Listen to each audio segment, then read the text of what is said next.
Donald Trump is working on establishing his very own international organization, and we should talk about it because over the weekend in the media, in outlets like Haaretz, we read that Trump's Gaza Board of Peace aims to rival the United Nations, the charter shows. So, what is this and how should we understand it? Is Trump actually trying to build a rival UN organization? I would argue no. That's not what he's doing. What he is doing is something very Trumpian. He tries to build an organization for him and himself alone that he can use as a vehicle once he's even out of office as president of the United States. Let's see how we have to understand this. This message here has to do with the charter of the Board of Peace that was sent out over the weekend to 50 or more states. And luckily, we have the text of that Board of Peace, and we have the text. I must correct that we don't have the text from an official source yet, at least not one that I could find, but the Times of Israel is claiming that it has seen and has actually published the full text of the charter. And let's suppose that this is the actual charter text. It reads to me like something that I can believe. So let's just go through this text and then I will try to explain to you what's currently going on. The charter itself is not very long and it is quite something, I promise you, for anyone who has seen these documents before. And maybe the good news first, Trump is not building a rival UN. Trump is not creating an alternative structure, but he definitely is trying to set something up that can be a vehicle for him. The first article in the mission of the charter already states what it is going to be. The Board of Peace is an international organization that seeks to promote stability, restore dependable and lawful governance, and secure enduring peace in areas affected or threatened by conflict. The Board of Peace shall undertake such peace-building functions in accordance with international law and as may be approved in accordance with this charter. And I think the key word here is really peace-building functions, and maybe we should even take away the peace, but we should focus on building, because Donald Trump here is in this charter does not include, for instance, an article on military power of the board. It doesn't include an article on collective self-defense. So this is not a form of an alliance. It's all about setting up an organization as shallow and as hollow as possible, but with him as the kingpin. We will go through this in a moment, just so you see how far the powers of the chairman go, because he appoints through this charter himself as the chairman of the organization, and the chairman is really more or less the king of the organization, who has all the power in his hands. Let me just maybe back off for one moment and show you that the White House recently also made a statement on January 16th about Donald Trump welcoming the establishment of the so-called National Committee for the Administration of Gaza, the NCAG. Now, what is the NCAG? It is the structure or the governance board that is envisioned by the peace process, Trump's peace process at the United Nations. I must maybe also say here, all of this is a very big insult, actually, and a sham to any real peace process that would take into consideration all sides' needs, especially the Palestinian needs. But for the sake of this video, which is about explaining the structure that Donald Trump tries to build, I will leave all moral considerations aside. We are just going to focus on what Trump is trying to do and what kind of organization he's trying to establish.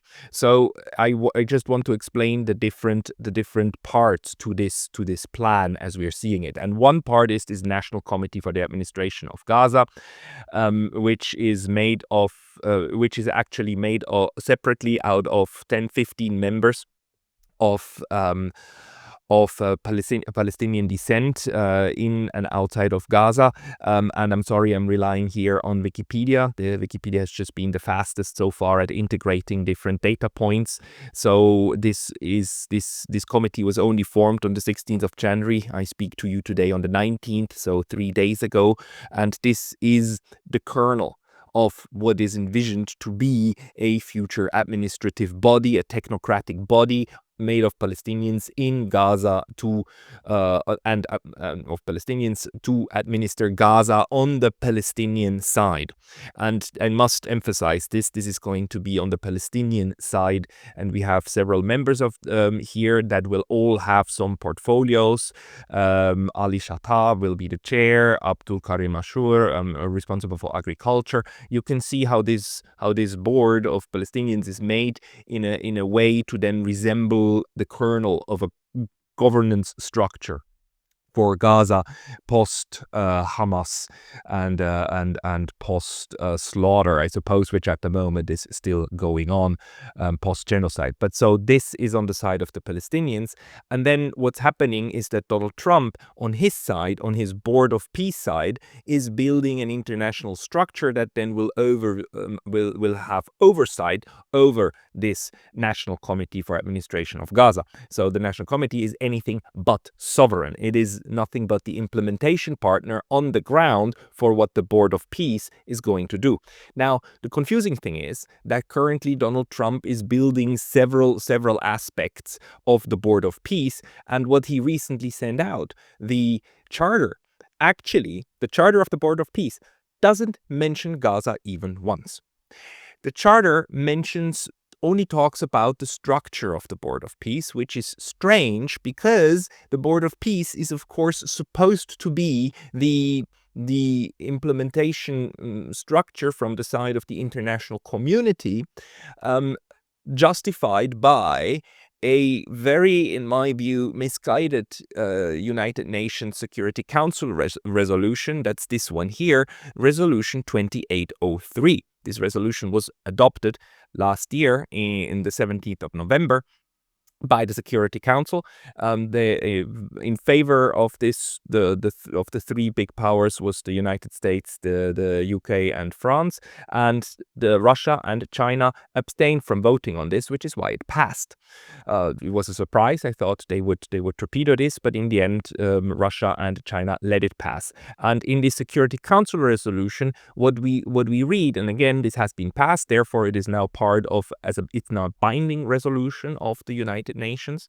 It says that it welcomes the establishment of the Board of Peace as a transitional administration with international legal personality. And this is very key to understanding what Trump is doing. He's trying to build his own little kingdom, his own little international organization of which he is king with international personality. This is very different from just having a corporation, an LLC or a stock company in the United States, or having one in Switzerland or one in Japan, because this is envisioned to have the same legal international personality as the United Nations or as other international organizations that are operating on intergovernmental basis. Take the Bank for International Settlement, take the IMF. Those organizations are created by treaty and then hover on top of the nation states and actually between the nation states. And Donald Trump is trying to build his very own such organization. And it's important that you know this, because the entire legal construction now hinges upon this resolution 2803, because it is the blessing from the Security Council that this Board of Peace shall be established. The stupid thing, of course, in my view, that the Security Council did is that it gave its blessing before that thing actually really existed.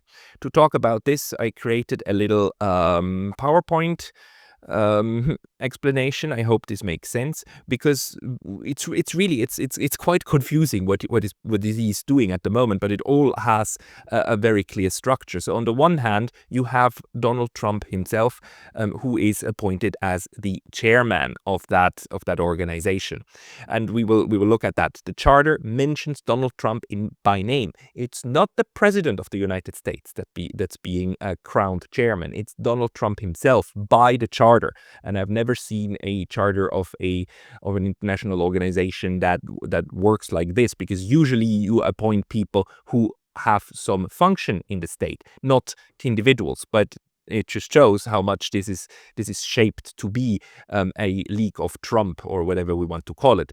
So under the chairman, what is happening right now is that an executive board is being formed, and Mr. Trump actually informs us about this in the in his little statement here. The founding executive board has been formed, and this founding executive board includes Secretary Marco Rubio, Steve Witkoff, Jared Kushner, Donald Trump's son-in-law, Tony Blair, and a couple of others, which are all appointed by Donald Trump. The chairman appoints everybody. He can appoint whoever he wants. And this is going to be the founding executive board that will then launch all of these activities. Let's go back to this little scheme here.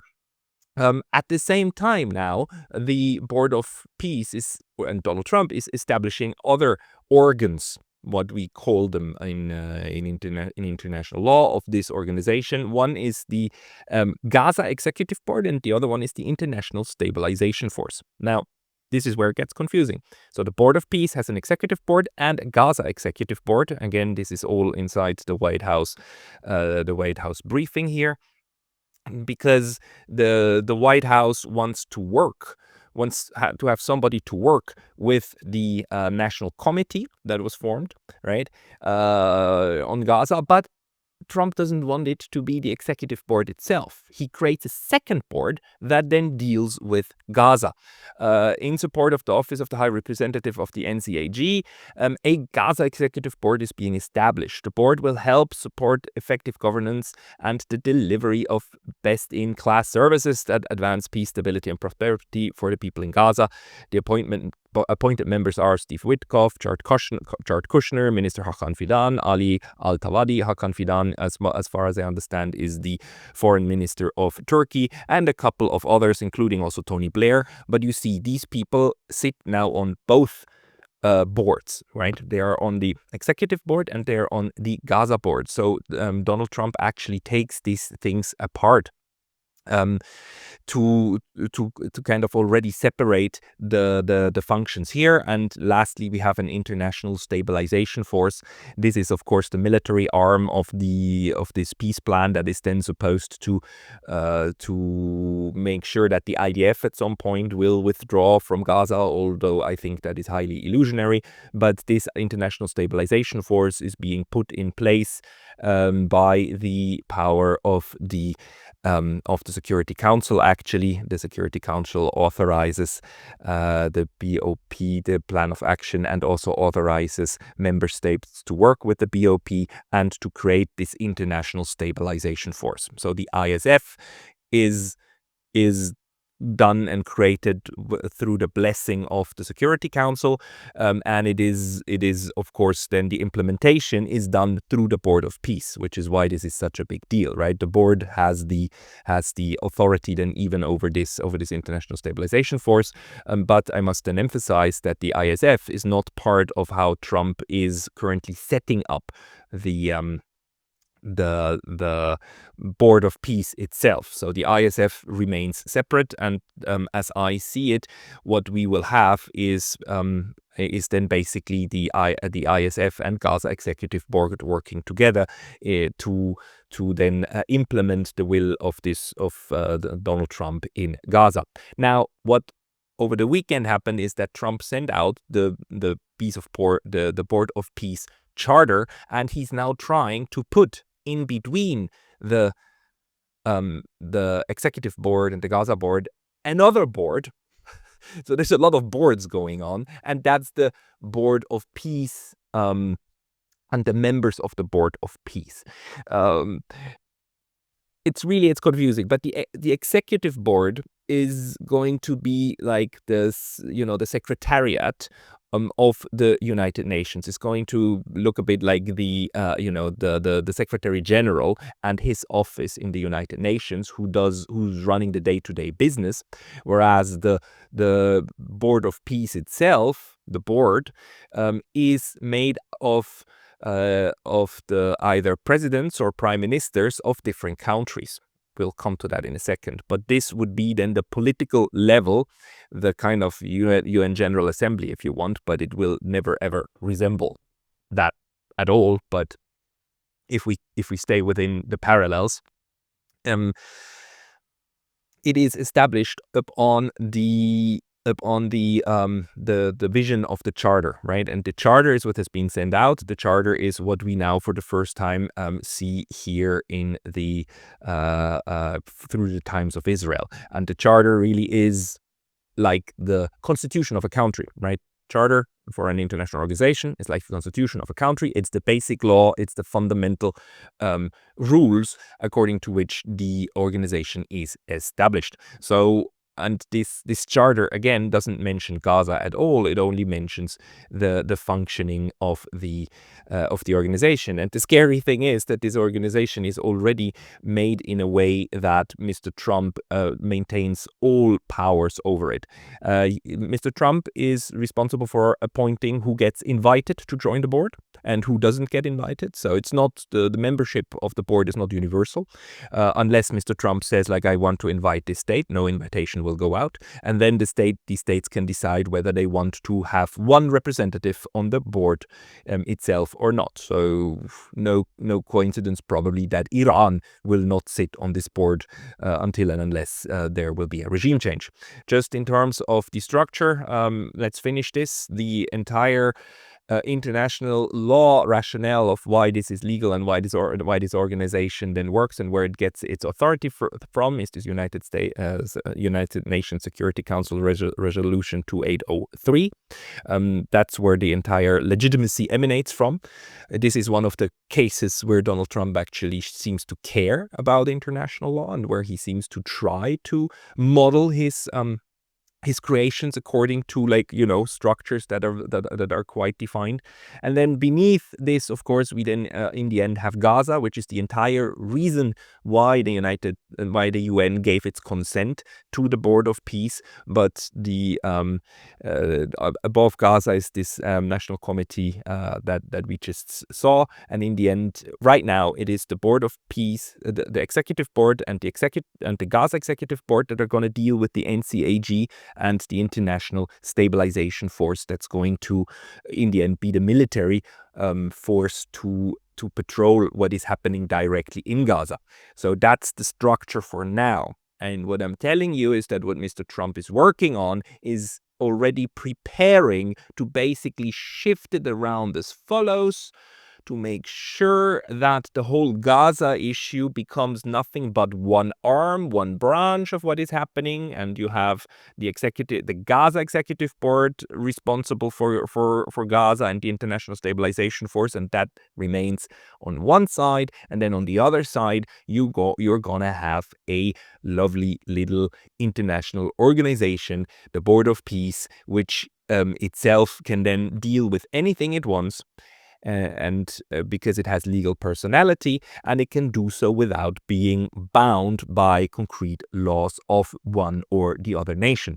This is, of course, where the value of such an organization is. Again, let's go again to this charter, because once this international organization exists and member states participate, it then acquires this legal international personality, and it gets immunity. immunity from national laws. It gets immunity from all kinds of policing mechanisms, right? And it's going to be basically, it's not sovereign, but it is outside of the legal frameworks of this or that state. Just like the United Nations. The United Nations has one seat in New York, another seat in Geneva, and although the Geneva is in Switzerland and Switzerland has well-established labor laws, these labor laws do not apply to the United Nations. The UN doesn't have to follow them at all, and the UN doesn't follow them. And the UN is actually notorious for being a pretty bad employer in Switzerland because they really leech off their little and part-time employees, whereas they pay very good salaries to the full-timers, but the little ones and part-timers, they get almost nothing. That would be not allowed under Swiss law, but because the UN is not responsible, does not have to answer to Swiss law, they can do what they want. And that's what Donald Trump is building. And again, I think what he is doing is he wants a very large, unconstrained, basically investment fund for doing business internationally and building stuff. I think the building in peace building is really the main thing. He wants a large investment fund. Let's just look at how this is set up. The charter says under Chapter 2 membership that members in the Board of Peace is limited to states invited to participate by the chairman. Again, like if we go back, right, what I'm telling you here is that where are we? The board itself, the board members, what he's currently establishing is the political arm, and the political arm doesn't exist yet. Only the executive arm exists, and in the political arm, what he's now doing is he's saying like, okay, anyone I invite can join. Again, why I'm not hugely worried that he's trying to do something very malicious is that he's not trying to build an alliance. Actually, Article 2.2b says that nothing in this charter shall be construed to give the Board of Peace jurisdiction within the territory of member states or require member states to participate in particular peace-building missions without their consent. So this has nothing to do with trying to create a military intervention force or whatnot. It's all about giving legitimacy to Donald Trump's organization. Paragraph C, 22C, each member state shall serve a term of no more than 3 years from this charter's entry into force, subject to renewal by the German. So any member state can participate for 3 years, but then it's going to be out. But get this, the 3-year membership term shall not apply to member states that contribute more than $1 billion in cash funds to the Board of Peace within the first year of the charter's entry into force. This is a money grab. It's a money grab. Donald Trump is setting up an international wallet. His own personal international wallet, and he's going to try to fill it with as much money as he can, and that money at the end is going to be under his supervision, together with a couple of dignitaries from around the world who, however, sit there at his request, and anything the board does needs the chairman's consent.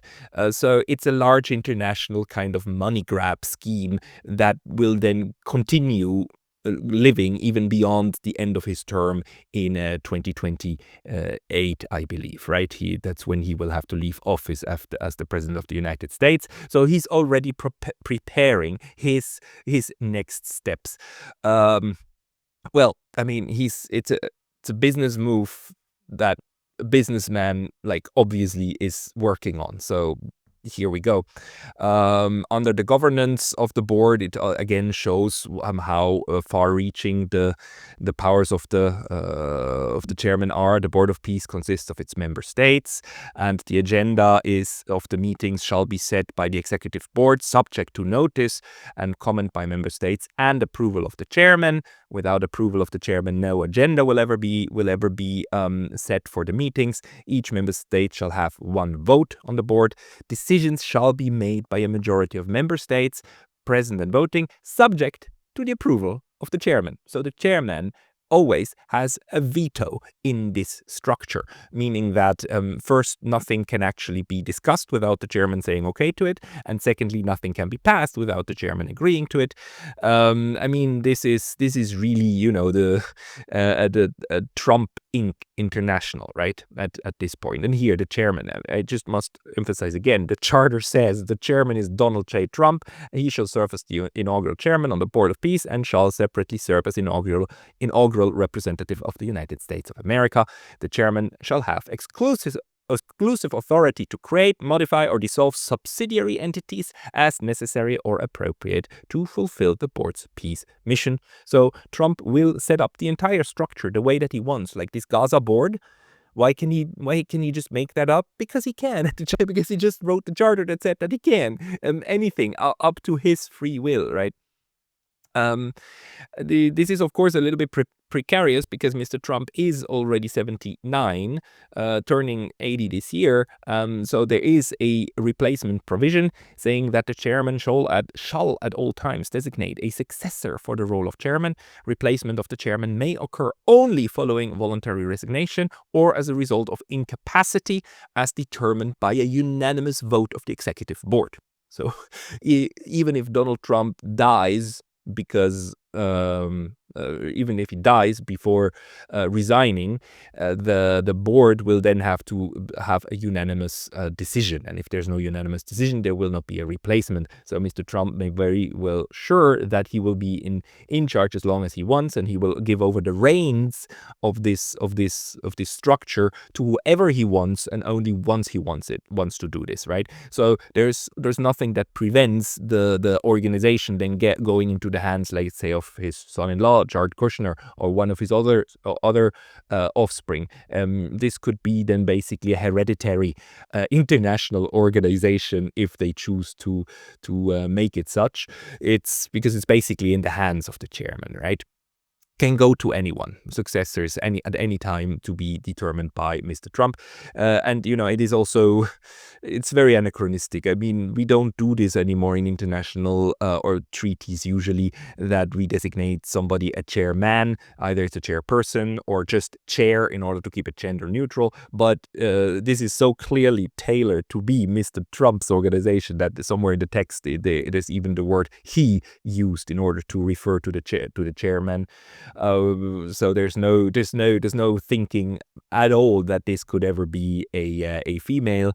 It's just quite astonishing, which is why, again, I don't think Mr. Trump is building any kind of rival structure to the UN. He's really just building his own next corporation, international corporation.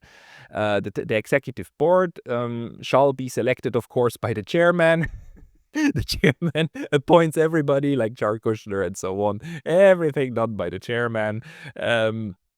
They have financial provisions. They can establish accounts. They can establish bank accounts and have them.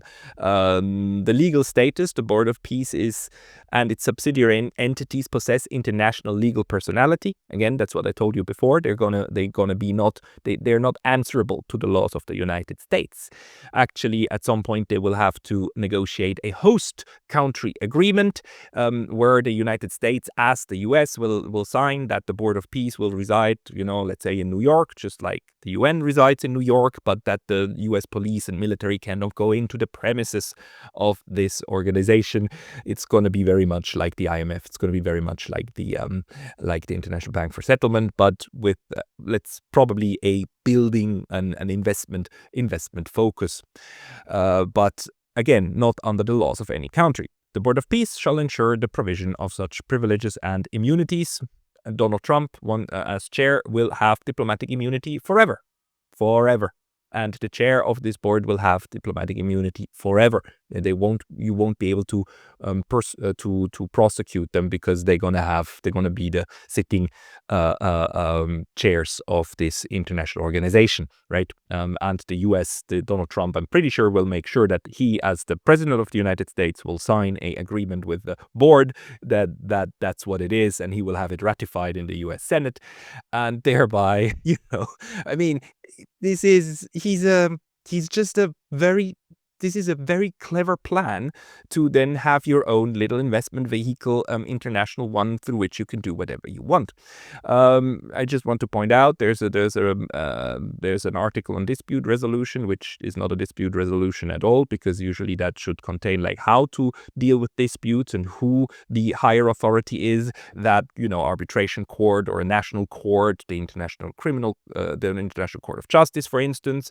But no, the Board of Peace is the fiefdom of Donald Trump, which is why the ultimate arbiter about disputes is always going to be the chairman, is the final authority. It is a joke. It is a joke, but it's a joke that it actually has very good chances now to go through and to become an international organization. An interesting thing is, though, that obviously Mr. Trump doesn't trust this board very much. He's not. It shows that he's not sure whether this thing will be useful or not. So he actually already built in a kill switch. This is also very interesting. The conditions for dissolution. I just want to read this to you. The Board of Peace shall dissolve at such time as the chairman considers necessary or appropriate, or at the end of every odd-numbered calendar year, unless renewed by the chairman no later than November 21st of such odd-numbered calendar year. So he, of course, the chairman, can dissolve at any time, and if he doesn't renew it every other year, then it will also die by itself. So it has a kill switch. This means, of course, in conjunction with the provisions for the next chairman, that if we end up in a situation where the chairman dies or gets incapacitated, and then the board cannot decide on a successor because you need unanimity.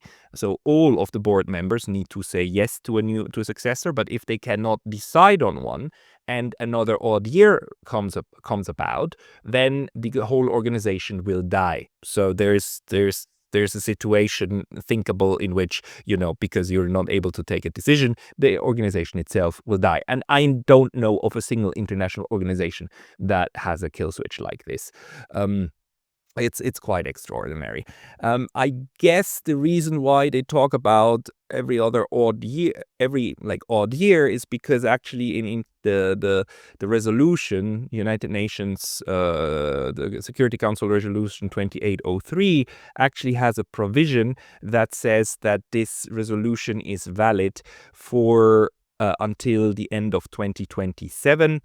Here it is. The BOP and international civil and security presence in Gaza is authorized by this resolution and shall remain authorized until December 31st, 2027.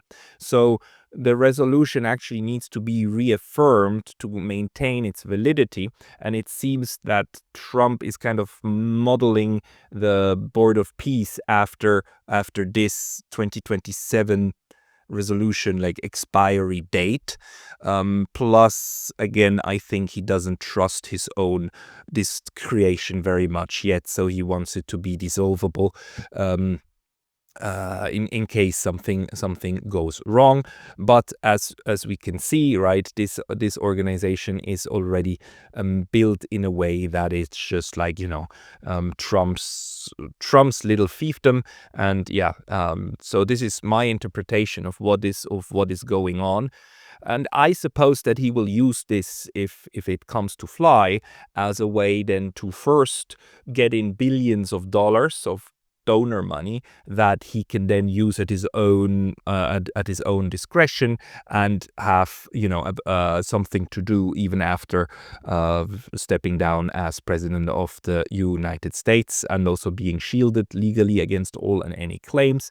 And probably he will use it as a large investment fund for I suppose building purposes and acquiring land, because in theory this organization can of course buy land or get land from member states, that then itself becomes like an international like legal exempted premise. It's basically, this organization could then declare plots of land that it buys and develops as basically very similar to the way that embassies are run, right? Extraterritorial. So you can build around the world extraterritorial, I don't know, Trump plazas, where you can do gambling, where you can do whatnot, because you can give them extraterritorial status because you're an international organization that is built and founded upon an international treaty. The Security Council resolution and the charter that Mr. Trump is building now, the BOP charter. If it is ratified by 3 member states, it comes into force, and then it will have under international law, it will have the force of being a treaty. And as such, the treaty body then can, in theory, go very, very far with what it can do and how it can interact with member states without these member states binding the organization by their laws. It's bizarre. It's a very, very bizarre thing that's going on, and it has certainly nothing to do anymore with Gaza as its prime objective. The fact that Gaza isn't mentioned even once in this charter shows us so much. On the other hand, it's not a rival organization to the UN. It has a similar character under international law, but it is never going to be. It's not set up to be a counter UN, but his own little international investment fund, of which I've never seen something like this. But this he takes advantage of any option given. Call it opportunistic, call it genius, whatever you want, but it seems to me that this is where we are headed. We will certainly keep I will certainly keep reporting on this once we know more.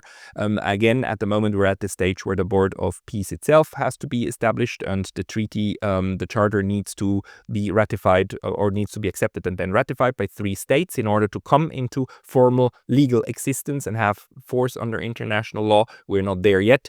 We will see where this will go, but as you can be assured, the United States is going to be part of it, Israel is going to be part of it, and it's not going to be very difficult to find a third member to join and ratify this, which then gives it its international force. Whether or not the organization is then successful in getting a lot of these billions and billions of dollars from member states is another question. But once it has this international status, Donald Trump will be able to use it and yield it. And again, for the time being, it is still connected to the Gaza question, but the Gaza question is very much a sideshow. Thank you very much for your attention.